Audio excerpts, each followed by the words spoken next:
às vezes remove as fontes visíveis de suprimento para manter minha dependência nele. Ou seja, quais eram as fontes visíveis para Elias? O corvo, o rio, o riacho.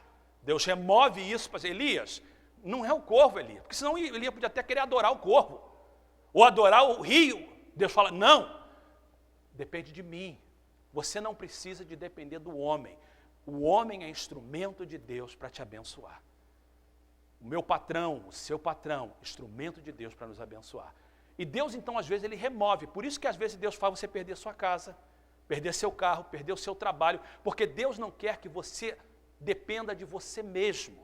E Ele remove, então, essas coisas visíveis para que a gente dependa dEle. Quantos estão entendendo? Diga amém. Outro ponto importante. Leia comigo bem alto, isso é interessante demais. Deus, às vezes, usa o ilógico e o improvável para suprir minhas necessidades. Ilógico e improvável, corvo e viúva, faminta, pobre.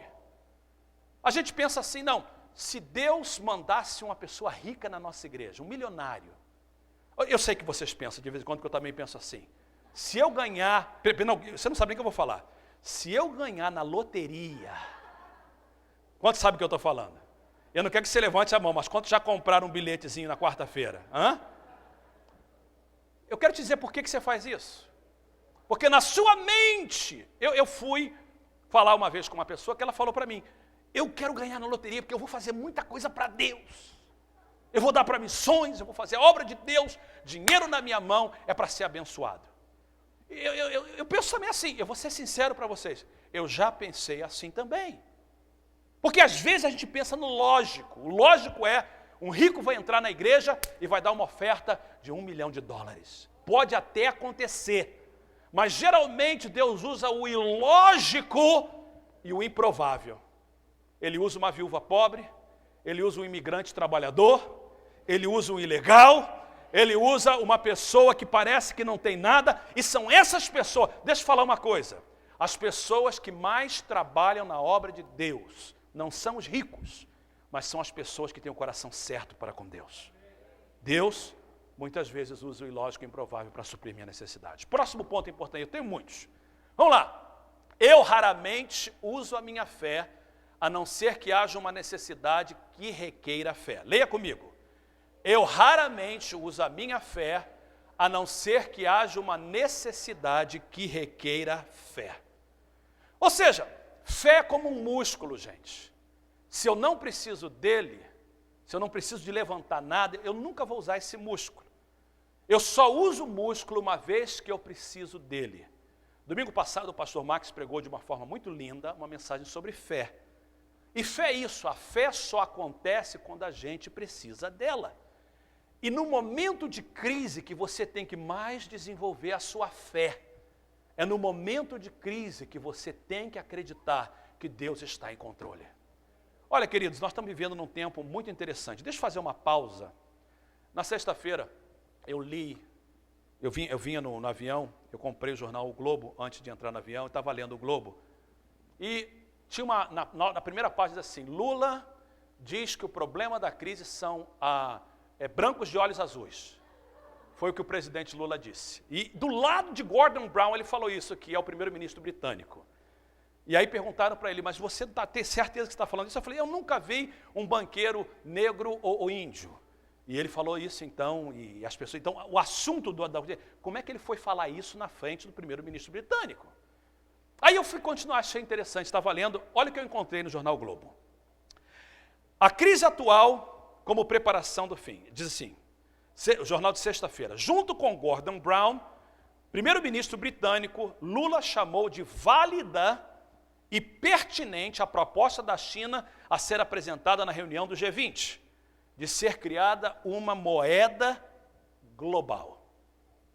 Presidente Lula. Ele diz assim, os Estados Unidos certamente vão se colocar contra, mas o mundo não deve ficar subordinado ao dólar.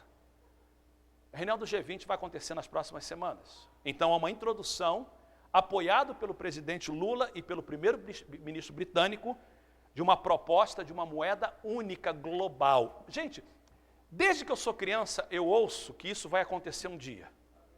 Desde que eu sou criança, eu estou ouvindo os pregadores dizer, um dia vai ser moeda global, quando isso acontecer, o anticristo está perto de vir. Eu abri o jornal e falei, uau, aqui está no jornal de sexta-feira. Aí eu continuei dentro do avião, passando as páginas, e eu encontrei uma outra notícia no mesmo jornal.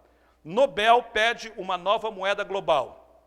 Aí diz assim, o economista americano Joseph Stiglitz, vencedor do Prêmio Nobel de 2001, pediu ontem na sede da ONU, ou seja, quinta-feira, em Nova York, a substituição do dólar como moeda corrente em transações internacionais e a criação de um Conselho de Coordenação Econômica Global para substituir o G20.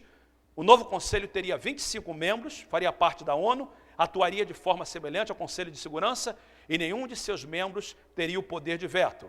Parte integrante nesse pedido do economista foi uma nova moeda global. Quando eu leio isso, eu falo, gente, eu estou lendo os dias do fim. E nos dias do fim, você tem que começar a andar por fé. Nunca foi tão necessário para o crente andar por fé. Fé é aquilo que você não vê. Fé é algo antes de acontecer, você sabe. Eu quero dizer para vocês que nós estamos vivendo nos dias do fim. Nos dias do fim. Eu não sei se nós temos 20 anos na frente. Eu não sei se nós temos 15 anos na frente. Eu não sei se a minha neta vai conseguir se casar. Eu não sei. Porque os dias estão se aproximando do fim, gente. Se você não entender esse princípio, que nos dias do fim você não pode andar pelo que você vê, você tem que andar pelo que você crê. Momento de crise, momento chave como que nós estamos vivendo, e a igreja está despercebida. E é o meu trabalho pregar nesse púlpito para esses membros da minha igreja, que Deus me colocou nas minhas mãos, para as pessoas que assistem esse programa na internet, que nós estamos vivendo no tempo do fim. E você precisa de aprender a andar por fé. Outro princípio importante. Leia bem alto comigo, por favor. Deus nunca pede por algo que não tenho. Nunca. E eu boto nunca bem alto. Quando falar nunca bem alto, vamos lá. Deus nunca pede por algo que não tenho. Deus nunca vai pedir para você o que você não tem na sua mão. Elias falou, o que você tem na sua mão? Um pouquinho de azeite e um pouquinho de farinha. É isso que Deus quer. Deus nunca vai pedir para você dar $1 milhão, se você nunca tem $1 milhão. Você nunca viu o que é $1 milhão. Deus nunca vai pedir que você dê tempo que você não tenha. Deus nunca pede algo que não tenha. Mas o segundo princípio é importante. Deus, rapidinho, todo mundo alto. Deus sempre pede por algo que quero guardar. Muito importante. Deus nunca pede pelo que eu não tenho, mas aquilo que eu quero guardar, quando eu quero reter, quando está nas minhas mãos, Deus diz, isso eu quero. Aquela mulher, e eu quero chegar mais perto de vocês, aquela mulher, ela tinha algo na sua mão que ela queria guardar. E esse algo que ela queria guardar era um pouquinho de azeite e um pouquinho de farinha. Deus falou, isso eu quero. Por exemplo, Deus não vai pedir que você hoje na oferta coloque $100 mil. Porque eu duvido que alguém aqui tenha $100 mil. Se tiver, depois você conversa comigo. Eu duvido. Então Deus não vai pedir que você dê $100 mil. Mas talvez você tenha $1.000 que você está querendo guardar.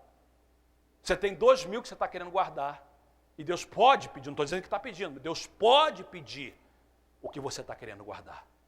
E isso é muito importante. Outro princípio. Leia comigo bem alto. Eu já possuo abundância na forma de uma semente. Ou seja, Deus já nos deu o segredo da prosperidade. E prosperidade não é riqueza. Prosperidade é ter em abundância. E eu já tenho na minha mão essa semente. Cada um de nós, porque esse princípio é importante, que a minha colheita depende da forma como eu planto. Abra sua Bíblia comigo, por favor. Eu queria que a gente lesse um versículo importante da palavra de Deus, lá em 2 Coríntios.